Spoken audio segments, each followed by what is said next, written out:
In Maart 2013 het ek my werk bedank. Dis baie jare terug. Ek praat nou van 12 jaar terug. 'n bietjie meer as 12 jaar terug. En dit was die grootste fout van my lewe, want daar het alles net agteruit gegaan.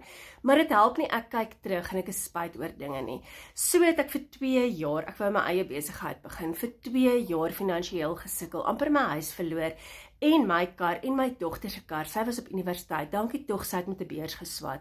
Maar ja, dit was die slegste tye van my lewe, behalwe dat dit nog slegter was voor dit. Ek was 'n enkel mamma wat besluit het om nie te trou met my kind se pappa nie, en ek het besluit om dit alleen te doen. So, dit was al klaar finansiëel moeilik. Maar die Here was baie goed vir my, en ek sê altyd alle eer van die Here dat ek gekom het waar ek gekom het tot daar.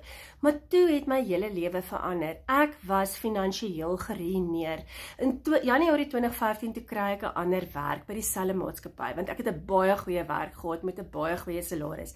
En ek het begin met 1/3 van die salaris waarmee ek aanvanklik daar weg is. En baie minder verantwoordelikheid natuurlik. So het ek regtig probeer om myself op te bou. So het ek nog steeds 'n 8 tot 5 werk, en dit is nou 12 jaar later, en ek verdien nog steeds nie dieselfde salaris wat ek verdien het in 2013 nie. Hoe hartseer is dit nie? So ek kom nie uit met my geld nie. Ek het geleef tot nou toe, van lening na lening, huislening vergroot, kredietkaarte en overdraft. So dit is die storie van my lewe, totdat ek afgekom het op Legacy Builders program, waar 'n vreemde vrou op sosiale media vir my verduidelik het, dat sy geld maak in dollars in Suid-Afrika, wat in haar eie bankrekening betaal word, met 'n outomatiese stelsel wat 24/7 aanlyn vir haar werk, al is sy by die werk, al slaap sy, al is sy met vakansie, en ek het dadelik besluit, dit is wat ek moet doen om uit my finansiële probleme uit te kom. En ek het belê in die Legacy Builders program. Ek het die $900 program gekoop, en ek maak na 7-8 weke, maak ek ook nou geld in dollars.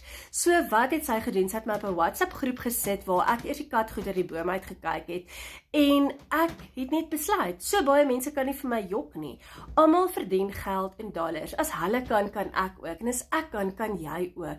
As jy meer wil weet, en jy wil begin uit jou finansiële probleme uitkom, skryf asseblief vir my Legacy in die comments, en ek wys jou graag waar ek begin.